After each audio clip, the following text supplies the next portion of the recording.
Julho de 1969. O mundo parava diante da televisão para assistir ao impossível, o homem pisando na lua pela primeira vez. Mas no Brasil, um impasse nos bastidores quase tirou a Globo do ar.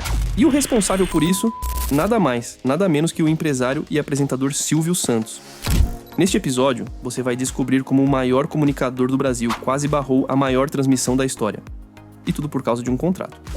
Então, já pegue seu café, se inscreva no canal Fatos em Cenas, ative o sininho e fique até o final dessa história curiosa e pouco conhecida da televisão brasileira. Era 20 de julho de 1969. A missão Apollo 11 estava prestes a marcar a história da humanidade. Neil Armstrong e Buzz Aldrin caminhariam na superfície lunar, e as emissoras de TV do mundo todo se preparavam para retransmitir o feito em tempo real. No Brasil, a Rede Globo, ainda em expansão, também se organizava para entrar na cadeia internacional de cobertura, mas havia um problema, e ele não estava na Lua. Em São Paulo, a Globo ainda funcionava na estrutura da antiga TV Paulista, Canal 5. A emissora havia sido comprada recentemente por Roberto Marinho, mas a concessão pública ainda não estava 100% formalizada. E a estrutura física, como estúdios, antenas e transmissores, era usada por meio de um contrato de aluguel. E quem era o dono desse contrato? Silvio Santos. Sim! Silvio, que era sócio da antiga TV Paulista, havia garantido controle sobre parte do canal. E, como num roteiro de suspense, o contrato de uso da infraestrutura vencia justamente naquele fim de semana.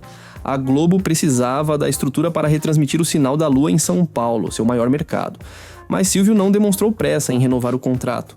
Nos bastidores, comenta-se que ele teria usado o momento para pressionar por uma renegociação mais vantajosa. Afinal, era a chance de ouro para mostrar quem mandava na TV Paulista.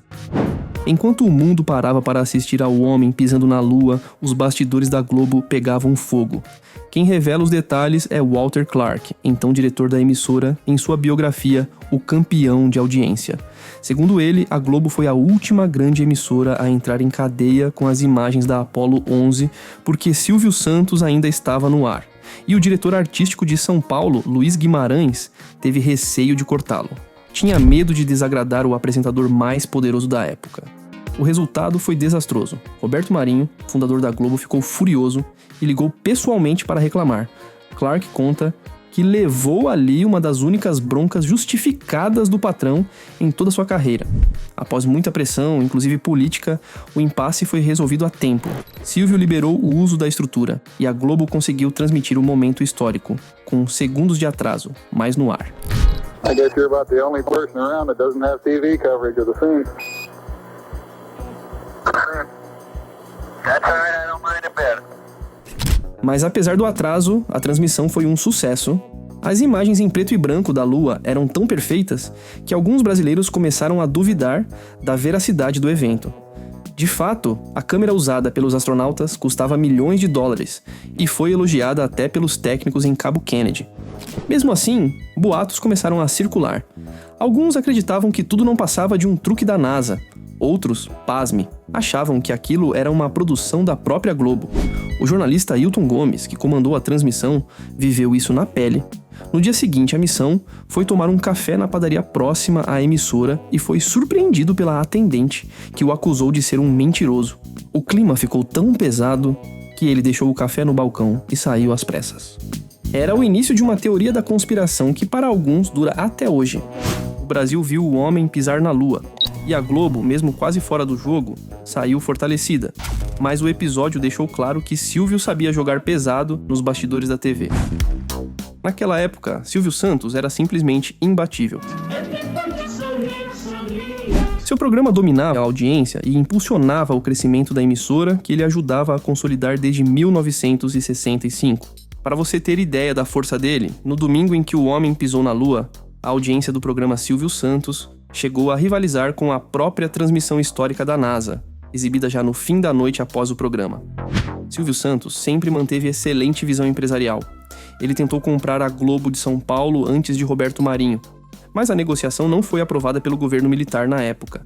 Mesmo com os momentos de tensão nos bastidores, Silvio Santos e Roberto Marinho conseguiram manter uma relação respeitosa ao longo dos anos. Prova disso é uma carta de Natal de 1972, onde Silvio escreveu: "Já admirava o Marinho jornalista e empresário, e depois do nosso telefonema, Passei a respeitar o homem Roberto. Em uma carta de resposta, Marinho escreveu: Vi seu programa e tanto eu como minha mulher e amigos ficamos emocionados com o que assistimos. Em 1976, Silvio decidiu encerrar sua parceria com a Globo e levou seu programa para a TV Tupi, encerrando ali um ciclo de 10 anos com a emissora. Programa Silvio Santos, das 11h30 às 8 da noite, Rede Tupi. Anos depois, em 1981, ele fundou o SBT, que se tornaria o maior concorrente da Globo por décadas. Esse episódio mostra o quanto a televisão brasileira era, e ainda é, feita de disputas nos bastidores. Silvio Santos, com sua visão de negócios, quase virou o dono da lua naquele dia. E a Globo aprendeu que tecnologia sem controle pode sair do ar, literalmente. E se Silvio não tivesse liberado o sinal? Será que a Globo teria perdido o maior evento da história da TV? Essa é mais uma história curiosa dos bastidores da nossa televisão. E Silvio, como sempre, estava no centro dela. Se você gostou desse vídeo, curta, compartilhe e inscreva-se no Fatos em Cenas. Aqui, o passado ganha vida em cada frame. Nos vemos no próximo vídeo.